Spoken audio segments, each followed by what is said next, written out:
अस्सलामुअलैकुम, समा के साथ मैं हूं सबाशीर और मैं हूं खैरन आफ्ताब। बुलेटिन में खुश आमदीद।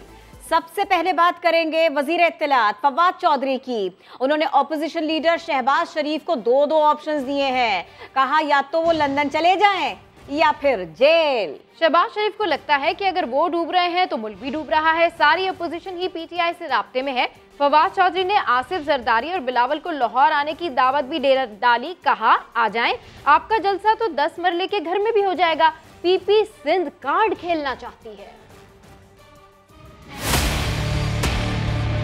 शहबाज शरीफ साहब के पास सिर्फ दो ही ऑप्शंस हैं, वो लंदन कब जाते हैं या वो जेल कब जाते हैं। उनको लगता है कि मैं डूब रहा हूँ तो पूरा पाकिस्तान ही डूब रहा है। शहबाज शरीफ साहब जो है वो फिक्र ना करें, अवाम पाकिस्तान तहरीक इंसाफ के साथ खड़ी है। पोजीशन की जो मेन लीडरशिप है वो तो इतनी मायूस है कि वो असम्बली में ही नहीं आई। कह रहे थे कि कोई 29 लोग जो हैं वो पीटीआई के राब्ता कर रहे हैं नून लीग से और अपोजिशन से। पता चला कि सारी अपोजिशन ही पीटीआई से राब्ते में है। पहले कह रहे थे नवाज शरीफ जो है वो खुद वापस आएंगे। जब हमने कदम बढ़ाए हैं कि नहीं आपने वापस नहीं आना, हम लेके आते हैं, आप सारे घबरा के फिर बिल में घुस गए हैं। हम तो चाहते हैं कि लाहौर हाई कोर्ट इसके ऊपर मूव करे और जल्द अज जल्द नवाज शरीफ को वापस लाया जाए। जरदारी साहब और बिलावल साहब जो हैं अगर वो लाहौर आना चाहते हैं तो वो आ जाएं, यहाँ पे जलसा करें। 10 मरले के घर में उनका जलसा हो जाएगा। सेहत कार्ड आप सिंध के जो लोग हैं उनको क्यों आपने उनसे महरूम रखा हुआ है। वो सिर्फ हर दफ़ा सिंध कार्ड खेलना चाहते हैं, वो कोई मुस्बत कार्ड नहीं खेलना चाहते। ये अगर इमरान खान वज़ीर आज़म ना होता तो पाकिस्तान बैंकक्रप्ट हो गया था।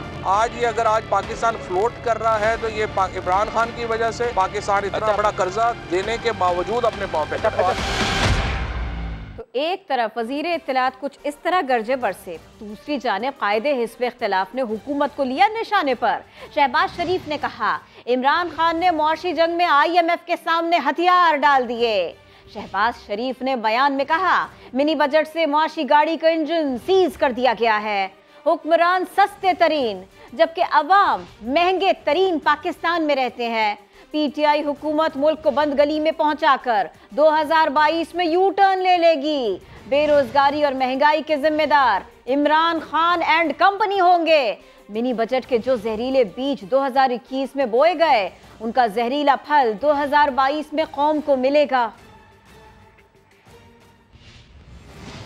अब किसी को इलाज कराने के लिए लंदन नहीं जाना पड़ेगा। मुआवने खुसूसी शहबाज गिल ने फॉर्मूला बता दिया। बोले शहबाज शरीफ, मरियम नवाज और हमजा शहबाज को भी हेल्थ कार्ड भेज रहे हैं ताकि इलाज के लिए लंदन ना जाना पड़े। मिनी बजट से मुतालिक कहा लाखों रुपए की शॉल पहनने वालों के मुंह से गुर्बत की बातें अच्छी नहीं लगती। बच्चों को लूटने वाला जकूटा जिन इमरान खान को महंगाई के ताने दे रहा है। 17% टैक्स लगा है। जिन्होंने बीफ बाहर से मंगवा के खाना है उनपे, जिन्होंने चीज बाहर से मंगवा के खानी उनपे, जिन्होंने पानी बाहर का पीना है उनपे इम्पोर्टेड चीजों पे कल टैक्स लगा है, लेकिन गरीब पे कोई टैक्स नहीं लगाया गया।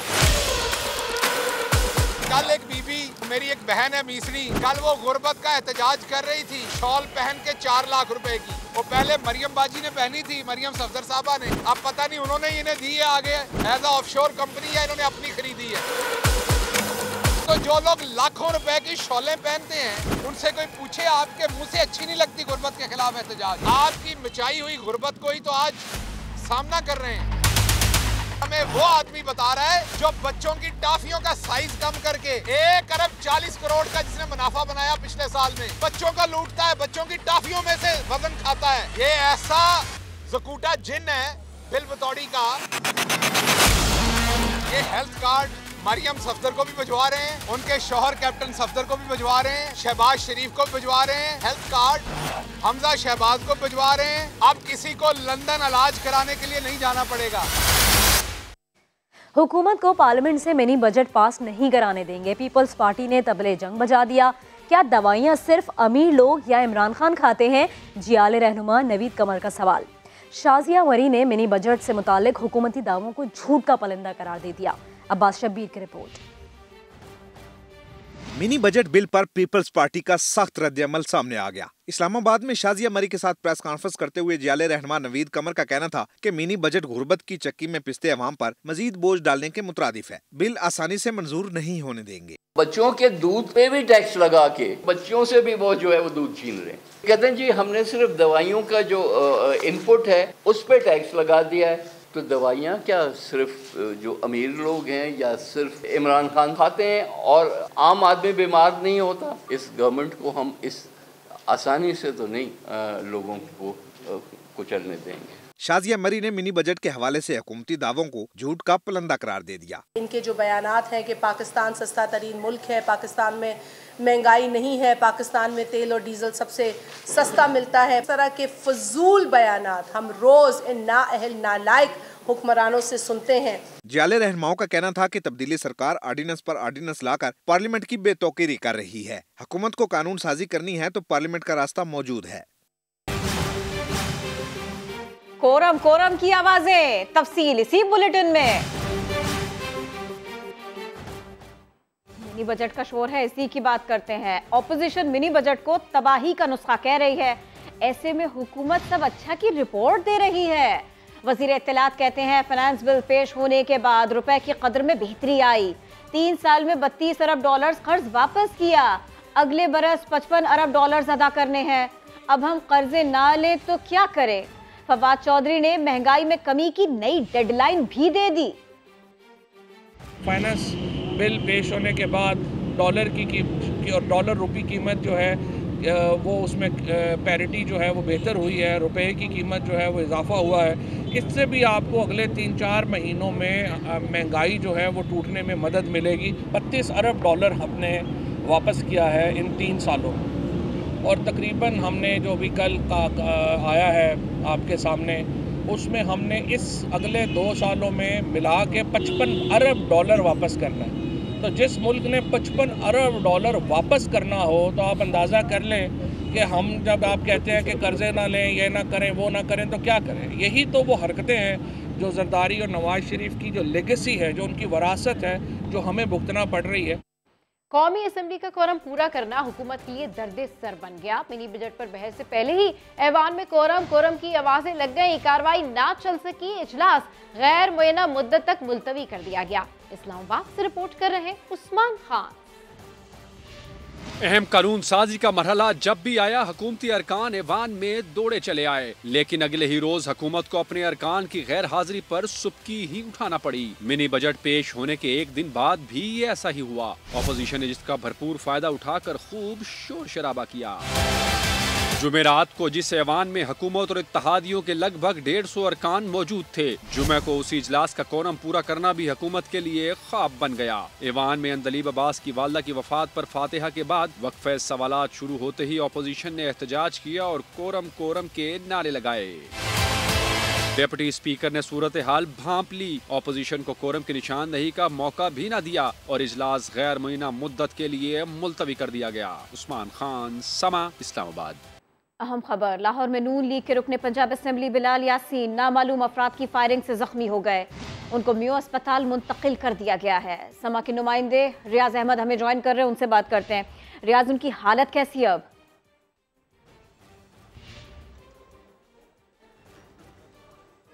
जी बिल्कुल, मैं इस वक्त मियो हॉस्पिटल के बाहर मौजूद हूँ। बिलाल यासीन जो रुकने सूबाई असम्बली है, उनकी हालत खतरे से बाहर बताई जा रही है। 2 गोलियां उनको लगी हैं, एक उनको पेट को जो छूकर गुजरी और दूसरी उनको टांग पर लगी है। जो टांग में जो गोली अंदर रह गई है उसके लिए जो है वो डॉक्टर ऑपरेशन कर रहे हैं ताकि वो गोली निकाली जा सके। लेकिन जो अभी तक पुलिस ने इब्तदाई तौर पर बताया है और उनके बेटे अब्दुल वहाब से भी जो बात हुई है, उनके मुताबिक बिलाल यासीन जो थे वो अपने मोहल्ले में साथ वाली गली में वहां पर बल्दियाती इलेक्शन जो आ रहे हैं मार्च में, उस हवाले से कंपेन पर थे कि वहां से एक घर में कंपेन करके वो जब वो बाहर निकले तो इस दौरान 2 मोटरसाइकिल सवार आए जिन्होंने चेहरे पर मास्क लगाया हुआ था या नकाब किया हुआ था। दोनों मोटरसाइकिल थे और उन्होंने फायर किए जिससे ये शदीद जख्मी हुए और वहीं पर गिर पड़े और दोनों जो हमलावर थे वो वहां से फरार हो गए। पुलिस का इब्तदाई तौर पर ये कहना है कि ये बज़ाहिर तो ये टारगेट उनको किया गया है, लेकिन अभी तक शुक्रिया, आप इस बारे में बता रहे थे। एनी शाहिद ने क्या देखा, उन्होंने क्या बताया, वो भी समा के नाजरीन को दिखाते हैं। मोनी रोड पे बिलालगंज के पास तो 2 लड़के पीछे से आए हैं। एक पे उन्होंने रोकी है और उन्होंने एक गन निकाली है और फायर की है। अल्हम्दुलिल्लाह, शुक्र अल्हम्दुलिल्लाह के वो मिस हुए हैं। फायर जो थे तो उन्होंने एक दूसरी पिस्तौल निकाल के उससे फायर किया, जो कि एक यहाँ पे टच होकर निकल गया है, एक उनकी टांग पे जो है ना वो फायर लगा है। दोनों ने नकाब पहने हुए थे, मास्क दोनों ने मास्क पहने हुए थे जी, ब्लैक कलर की शर्ट्स पहनी हुई थी, छोटी छोटी उम्र के लड़के। बात करेंगे वज़ीर आज़म इमरान खान के दौरे लाहौर की। वज़ीर आज़म इमरान खान से वज़ीर आला पंजाब और अरकान असम्बली ने मुलाकातें की। खवातीन अरकान असेंबली ने शिकवों और शिकायतों की भरमार कर दी। कहा 2 साल बाद वजीर आला ने मुलाकात का वक्त दिया है। वजीर आजम ने खवातीन के शिकवे दूर करने का वादा कर लिया। इजलास की कहानी मोहसिन बिलाल की ज़बानी। वज़ीर आज़म इमरान खान की लाहौर में मसरूफियात। वज़ीर आला उस्मान बुज़दार और गवर्नर पंजाब चौधरी सरवर ने मुलाकातें की। मुल्क की सियासी सूरत हाल और बल्दियाती इंतखाबात पर मुशावरत हुई। उस्मान बुज़दार का कहना था नया बल्दियाती निज़ाम निचली सतह पर आवाम को बाख्तियार बनाएगा। मुलाकात में IG पंजाब और चीफ सेक्रेटरी भी मौजूद थे। कप्तान से मिलने पार्टी के MPs भी पहुंचे। मुलाकात की अंदरूनी कहानी सामने आई, जिसके मुताबिक मुख्तलिफ अजला के MPs ने मसाइल और इंतजामी रुकावटों के बारे में आगाह किया। वजीर आजम ने शफकत महमूद को उनके गिले शिकवे दूर करने की हदायत की। खवातीन MPs ने भी अपने मसाइल बयान किए और कहा कि शुक्र है 2 साल बाद वजीर आला ने वक्त दिया। इमरान खान ने बात सुनी और हल्का सा मुस्कुरा दिए। इमरान खान ने बाद में फिरोजपुर रोड पर नई पनाहगाह का इफ्तिताह किया, जहां रोजाना 400 अफराद के लिए खाना और 100 अफराद के लिए रहाइश की गुंजाइश होगी। कैमरामैन अजहर इकबाल और नदीम कासम के साथ मोहसिन बिलाल, समा, लाहौर। पाकिस्तान में खामोश इनकलाब आ रहा है। लाहौर में नया पाकिस्तान कौमी सेहत कार्ड की तकरीब से प्राइम मिनिस्टर इमरान खान का खिताब। वज़ीर आला उस्मान बुज़दार और वज़ीर सेहत यास्मीन राशिद को खिराज तहसीन पेश किया। कहा हम फलाही रियासत की बुनियाद बनाने के लिए मसरूफ हैं। वज़ीर आज़म ने 2 टोक ऐलान कर दिया, अगर डिस्ट्रिक्ट अस्पतालों में सरकारी डॉक्टर्स नहीं जाते तो उन्हें बंद कर दिया जाएगा। हुकूमत का इनकार, चेयरमैन FBR का एतराफ। डॉक्टर अशफाक ने मिनी बजट IMF के दबाव में लाने का एतराफ कर लिया, ये बात मान ली। बोले 70 साल से टैक्स इस्तिस्ना के मजे उड़ाने वाले अमीर तबके से 343 अरब रुपए की टैक्स छूट वापस ले ली गई है। 75% से जायद फार्मा सेक्टर के गैर दस्तावेजी होने का इंकशाफ भी उन्होंने किया। शकील अहमद रिपोर्ट कर रहे हैं। सप्लीमेंट्री फाइनेंस बिल 2021 पर ब्रीफिंग में chairman FBR doctor Mohammad Ashfaq Ahmed ने अहम एतराफात और इंकशाफात कर डाले। कहा तमाम शोबों पर GST यकसां 17% करने और 700 अरब इजाफी रेवेन्यू जमा करने का मुतालबा IMF का ही था। समा ने पूछा ऑटो सेक्टर को बजट में दी गई मुराद अब 6 माह बाद ही वापस ले ली गई, हुकूमत इतनी कंफ्यूज क्यों? तो जवाब में वजारतों की मिली भगत और FBR की बेबसी की बात कर दी। Different lobbies and different interest groups deal with different ministries. वो टैक्स एग्जेम्पशंस के नाम पे या टैक्स इंसेंटिव्स के नाम पे बहुत सारी एग्जेम्पशंस वो इनकॉर्पोरेट करवाते हैं। They don't make economic sense, hence we want them to go out of the tax system. Pharma sector का 700 अरब में से 530 अरब रुपए का कारोबार, दस्तावेजी न होने का इंकशाफ, 36 अरब का टैक्स रिफंड मिलने पर दवाएं सस्ती होने की उम्मीद भी जाहिर कर दी। मेडिसिन की जो एंड प्राइस है फॉर द कॉमन मैन, उस पर फर्क नहीं पड़ेगा। अगर पड़ेगा तो वो पॉजिटिव फर्क पड़ेगा। And I'm saying between 15 to 20% वो फर्क पड़ेगा। चेयरमैन FBR ने कहा मिनी बजट में दरामदी अशिया पर टैक्स छूट खत्म होने से आम आदमी पर सिर्फ 2 अरब रुपए का इजाफी बोझ पड़ेगा। शकील अहमद, समा, इस्लामाबाद। वजीर आजम की ख्वाजा आसिफ के खिलाफ हत्या की इज्जत के दावे की समाअत पेशी की वीडियो सामने आ गई। वजीर आजम ने बयान हल्फी की तस्दीक की, हर बात सच सच बताने का हलफ लिया। तफसीलात अब्बास शब्बीर की रिपोर्ट में।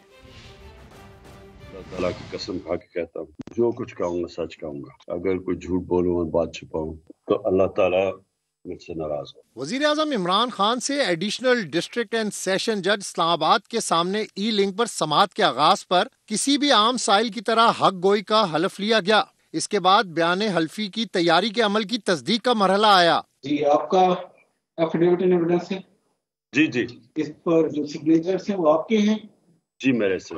इमरान खान से ख्वाजा आसिफ के खिलाफ हत्या के इज्जत के दावे के हवाले से उनके बयान हल्फी के मंदरजात की भी तस्दीक कराई गई। And you say that all this is correct and true to the best of your knowledge and belief?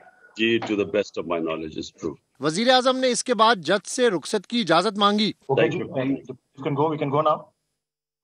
Yes sir, you can go now sir. Thank you so much sir. Thank you, Your Honor. वजीर आजम 17 दिसंबर को ई-लिंक के जरिए additional district and session जज के सामने पेश हुए थे। इमरान खान ने ख्वाजा आसिफ के खिलाफ शौकत खानम ट्रस्ट पर इल्जामात के हवाले से हत्या के इज्जत का दावा दायर कर रखा है। अब्बास शबीर, समा, इस्लामाबाद। लाहौर के शेख ज़ैद अस्पताल में 1 अरब 45 करोड़ रुपए से जायद की माली बेज़ाब्तगियां सामने आई हैं। ऑडिटर जनरल ऑफ पाकिस्तान की रिपोर्ट ने भांडा फोड़ दिया है। रिपोर्ट के मुताबिक अस्पताल इंतजामिया ने मशीनरी की खरीदारी में 4 करोड़ से जायद की माली बेज़ाब्तगी की। बगैर इश्तिहार निजी कंपनी से मुरम्मत और पुर्जे तब्दीली का मुआहदा किया गया। रिपोर्ट में कहा गया है कि शेख ज़ैद अस्पताल में एक मंजूरशुदा सीट पर 3 मनपसंद अफराद को लीगल एडवाइजर लगाया गया है। ऑडिटर जनरल ने माली बेज़ाब्तगियों के जिम्मेदारों की तफसीलात तलब कर ली।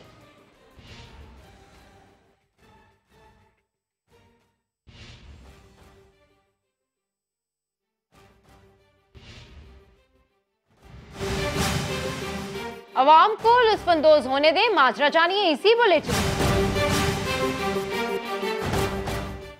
खबर शामिल करेंगे कराची से, जहां पुलिस ने SBCA के दफ्तर पर छापा मारा। नस्ला टावर से मुताल्लिक दस्तावेजात कब्जे में ले ली।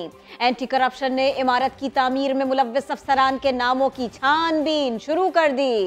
जिम्मेदारों का तयन करने के लिए सिंध बिल्डिंग कंट्रोल अथॉरिटी के अफसरान और एहलकारों को एंटी करप्शन में तलब करके बयानात रिकॉर्ड किए गए। इन्वेस्टिगेशन ईस्ट पुलिस ने सिंध बिल्डिंग कंट्रोल अथॉरिटी के मास्टर प्लान डिपार्टमेंट पर छापा मारा और दस्तावेजात तहवील में ले ली। पुलिस के मुताबिक नस्ला टावर समेत दीगर अहम प्रोजेक्ट्स की जांच पड़ताल के लिए रिकॉर्ड लिया गया है। क्वेटा धमाके पर आपको अपडेट करें। गुज़िश्ता रोज साइंस कॉलेज के बाहर धमाके के 2 जख्मी दम तोड़ गए। मरने वालों की तादाद अब 6 हो गई। 13 मजीद जख्मी सिविल अस्पताल में जेरे इलाज हैं। धमाके का मुकदमा CTD में दर्ज कर लिया गया। पुलिस हुकाम के मुताबिक धमाके के बाद शहर में सिक्योरिटी सख्त कर दी गई है। JUI नजरियाती की अपील पर क्वेटा में शटर डाउन हड़ताल। तमाम कारोबारी मराकज़ और दुकानें बंद हैं।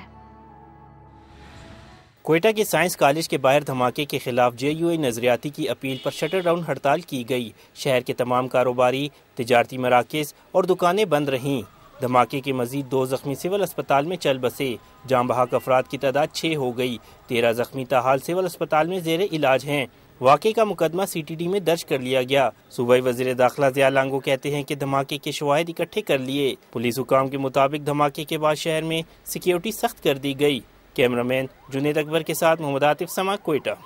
कराची के इलाके सोल्जर बाजार में फायरिंग से बरतरफ SHO समेत 2 अफराद जाँ बहक हो गए। वाक़े की CCTV फुटेज मंजर आम पर आ गई। SSP ईस्ट के मुताबिक मकतूलीन जावेद बलोच और मुसद्दिक चाकीवाड़ा के रिहायशी हैं। दोनों अफराद मोटरसाइकिल पर सवार थे। मकतूल जावेद बलोच चाकीवाड़ा का बरतरफ SHO है, जिसे लियारी गैंग वॉर की सपोर्ट के इल्जाम में हटाया गया। जाए वक़ुआ से 9mm पिस्तौल के 13 खौल मिले हैं। SSP ईस्ट जावेद जिस्कानी का कहना है कि 2 मोटरसाइकिल पर सवार 4 मुलजिमान ने फायरिंग की। और अब खबर है रावलपिंडी से, जहां कत्ल होने वाली पाकिस्तानी नैयाद अमरीकी खातून वजीहा स्वाति की पोस्टमार्टम रिपोर्ट पुलिस को मिल गई। लाश मस्क होने के बायस मौत की वजह ही मालूम नहीं हो सकी। मकतूला का डेथ सर्टिफिकेट भी तैयार न हुआ। सदाकत अली की रिपोर्ट। वजीहा स्वाति की मौत के 2.25 महीने बाद लाश का पोस्टमार्टम किसी काम न आया। इब्तदाई पोस्टमार्टम रिपोर्ट में मौत की वजह का तयन ही न हो सका। DHQ अस्पताल की खातून डॉक्टर की तहरीर करदा रिपोर्ट के मुताबिक लाश मस्क होने के बायस मौत की वजह मालूम नहीं की जा सकी। पुलिस को मकतूला की मौत की वजह के तयन के लिए पंजाब फॉरेंसिक साइंस लेबॉर्ट्री की रिपोर्ट का इंतजार है। लेबॉर्ट्री रिपोर्ट आइंदा 1 से 2 दिन में मौसूल होने का इम्कान है। वजह मौत का तयन न होने के बायस मकतूला का डेथ सर्टिफिकेट भी तैयार न हो सका। मकतूला की बहन से DNA मैच होने की सूरत में लाश आइंदा 2 से 3 रोज तक अमरीका रवाना होने का इम्कान है। वजीहा स्वाति कत्ल केस की समाअत हफ्ते को रावलपिंडी की मकामी अदालत में होगी। मरकजी मुलजम रिजवान हबीब समेत तीनों मुलजमान को जिस्मानी रिमांड मुकम्मल होने पर अदालत में पेश किया जाएगा। साल नई सवातें, नई उम्मीदें। कहीं 2022 को खुशामदीद कहा गया, कहीं तैयारियां जारी हैं। ऑस्ट्रेलिया के सिडनी हार्बर ब्रिज पर आतिशबाजी के हसीन नज़ारे। न्यूजीलैंड, जापान और शुमाली कोरिया में भी खूब जश्न मनाया गया। इस्लामाबाद हाई कोर्ट ने नए साल के इस्तकबाल के मौके पर आतिशबाजी रोकने की दरखास्त मुस्तरद कर दी। चीफ जस्टिस अतहर मिनल्लाह कहते हैं अवाम को लुत्फ अंदोज होने दें। सुहेल रशीद की रिपोर्ट। नए साल की खुशी मनाने पर पाबंदी नहीं, मगर हुल्लड़बाजी की इजाज़त नहीं दी जा सकती। इस्लामाबाद हाई कोर्ट ने अपने फैसले और ज़िले इंतजामिया ने एलामिया के जरिए वाज़ेह कर दिया। इस्लामाबाद हाई कोर्ट ने न्यू ईयर नाइट पर आतिशबाजी रोकने की दरख्वास्त नाकाबिल समाअत करार दे दी। चीफ जस्टिस अतहर मिनल्लाह ने रिमार्क्स दिए कि ये सारी दुनिया में होता है, सिर्फ यहाँ नहीं हो रहा। पब्लिक को एंजॉय करने दें। ये तो अब सऊदी अरब में भी हुआ है। न्यू ईयर नाइट पर आतिशबाजी के लिए डिप्टी कमिश्नर इस्लामाबाद का NOC वापस लेने की इस्तदा एक शहरी ने की थी। जिले इंतजामिया ने इस्लामाबाद में नए साल पर हुल्लड़बाजी रोकने के लिए 5 घंटों के लिए डबल सवारी पर पाबंदी आयद कर दी है। नोटिफिकेशन के मुताबिक पाबंदी का इत्तलाक आज रात 9 बजे से 2 बजे तक होगा। पार्क व्यू सिटी इस्लामाबाद में नए साल को खुशामदीद कहने के लिए तारीखी तैयारियां की गई हैं। आपको दिखाते हैं शहजाद अली की रिपोर्ट में। नए साल का इस्तकबाल भी बिल्कुल नए अंदाज में होगा। न्यू ईयर के मौके पर ग्रैंड सेलिब्रेशन के लिए पार्क व्यू सिटी दुल्हन की तरह सज गया। चौक, चौराहे और दरख्त रंगारंग रोशनियों से जगमगा उठे। फायरवर्क्स और लाइट शो करने जा रहे हैं। लाइट शो के अंदर बहुत सारे नए प्रोग्राम हैं जो आज तक हमारे शहरियों ने नहीं देखे होंगे, जिसमें 3D मैपिंग है, जिसमें होलोग्राफिक प्रोग्राम है और यहाँ पे एंटरटेनमेंट के बेशुमार प्रोग्राम है। फैमिलीज के लिए यहाँ पे हमने खाने पीने का बहुत अच्छे स्टॉल्स बंदोबस्त किए हैं। न्यू ईयर के अंदर हमने ये जो एक्टिविटी प्लान की है वो हम लोगों को थोड़ा एंटरटेन करना चाहते हैं। अगर फैमिलीज इस इवेंट पे नहीं आएंगी तो ये यकीनन एक बहुत बड़ी अपॉर्चुनिटी मिस करेंगी। गुज़श्ता साल की तकरीबात को याद रखते हुए शहरी इस साल भी पार्क व्यू सिटी में साले नौ के इस्तकबाल के लिए बेताब हैं। बिल्कुल, मैं last year park view city में फायरवर्क्स को एंजॉय करने आई थी। It was an amazing event. Obviously it's going to be doubled. Park view में जगह जगह जगमगाते बरकी कुमकुमे नए साल से वाबस्ता उम्मीदों का इस्तारा है। साल 2021 कैसा रहा और साल 2022 में शहरी क्या तवक्कात रखे हुए हैं, समा की नुमाइंदा जमजम सईद ने शहरियों से जानने की कोशिश की है। आइए देखते हैं। साल 2021 का सूरज अपने साथ बहुत सारे ना भूलने वाले वाकयात लेकर गुरूब हो गया।